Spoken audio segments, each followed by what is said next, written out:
Hello, here is how to solo Princess and the Ancient in Maraudon as a Warlock. As a heads up, you will for sure need Enchant Boots Minor Speed to pull this off. For the first pull, you could pull these with Eye of Kilrog, which you'll see in a second, but I find you can just drain life and use Siphon Life as well and get to this reset spot. While we wait for these guys to kill my imp and reset, these are the talents I'm using, and correctly I have points put into Dark Pact. I actually think if you have bad gear, it makes it a lot safer, so I recommend using it. Here is the Eye of Kilrog going out and aggroing the mobs, so we'll be doing a lot of this.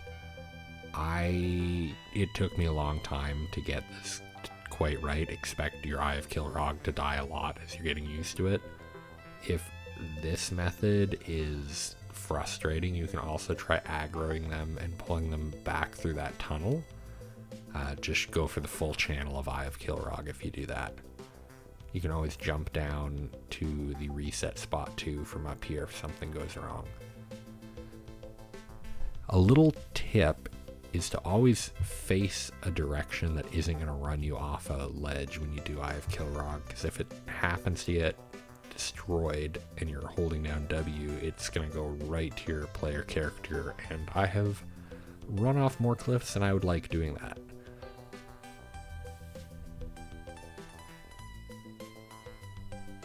You might end up being stuck in a position where you have to fight the group of rock elementals here, and if you do end up doing that, you can take it, but try to focus down the little ones first. Use Siphon Life, Drain Life, and use Dark Pact so you don't have to lose extra HP. At this point, I like to summon the Void Walker just to have Sacrifice in the back pocket, but we're going to do more Eye of Kilrog to sneak past most of these big guys. Once again, we kind of get lucky here, but sometimes they will throw their boulder and destroy the eye. That's fine, just try again. This one is the best, at least, because you can kind of jump around the corner to line of sight the boulder. And I take these guys probably a bit further than they need to be, but we had the patrol, so I wanted to give myself time to get past it.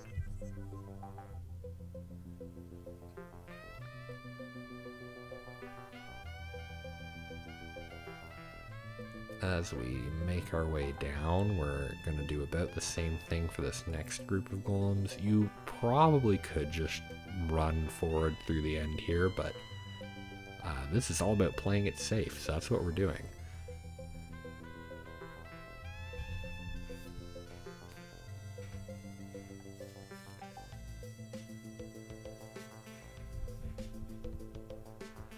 That said, you will see momentarily that my patience for safe is getting a little bit dwindling here, as I don't wait long enough for my Void Walker to take aggro on both of these guys.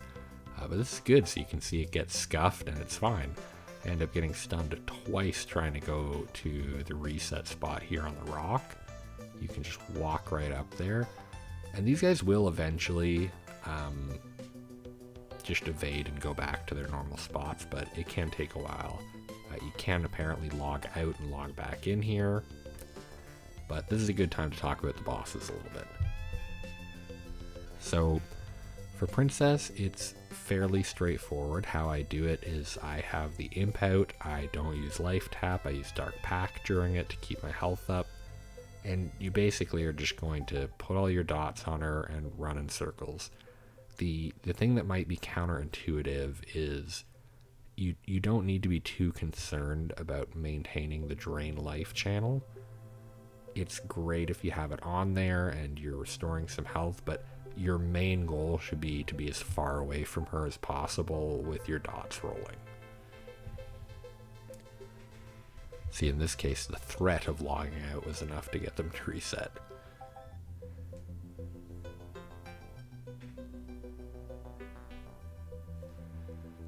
But started off with Unstable Affliction, throw up the rest of the dots. I think the best advice on Drain Life is really put it on her if you think she's going to actually get into melee range with you, or if you need the health.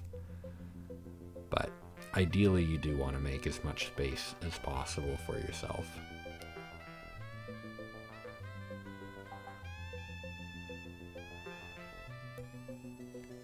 Whenever she does her Dust AoE, it can be a good opportunity to throw Unstable Affliction, but if you're feeling a bit iffy, it's better to just make more space, let your dots continue to roll on her.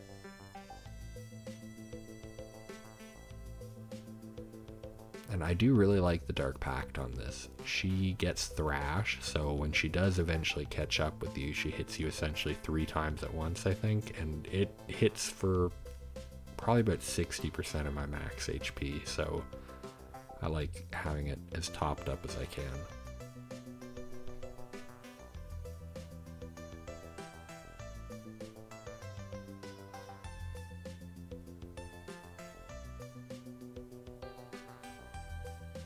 For both bosses, once they get to about 25% HP, they slow down a bit, and that's kind of the dream part of this, where it feels fairly safe. You can still die, but it's mostly just about cleaning up from that point on. In the next section with the Ancient, I'm going to show a Scuffed run first, mainly because the benefit of the Ancient is you can reset the fight pretty easily without even getting to the reset spot. So for this, I switch out to my Felguard, and in theory you could switch out to the Demon Pet buff, but I kept on Shadow and Flame. But you see, my pet got very low very early, which is not ideal. But if you just don't cast any spells on this guy for a while, he'll actually evade and just go back.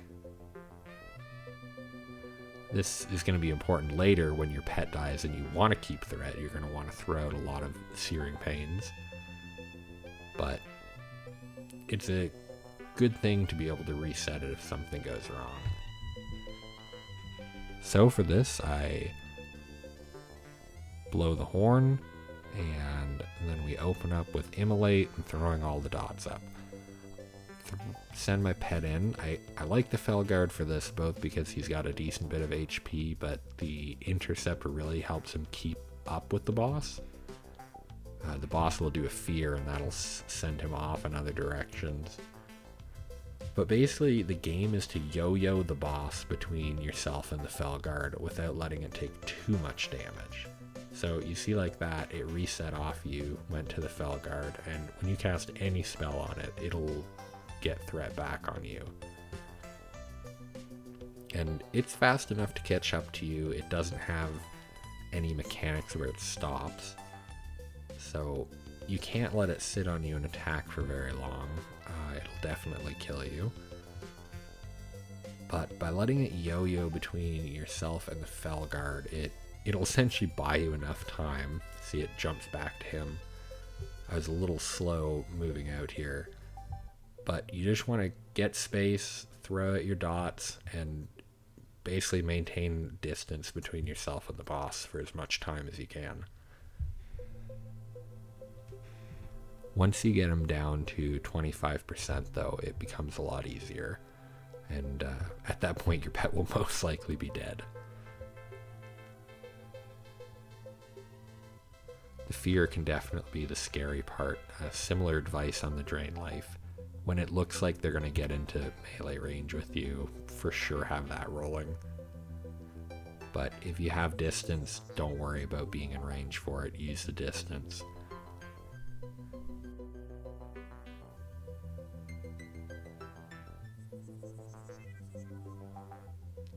I'll say too, this can be a little iffy. It takes a bit to get used to the yo-yoing and making that work. You have to be fairly quick pulling the threat off most of the times. You only want your Felguard to get hit once ideally.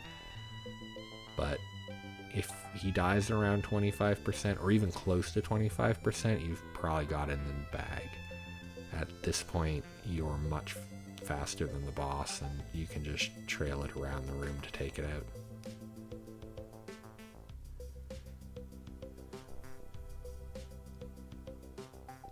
And once you've done that, you can get your wild offering and go to the middle, reset,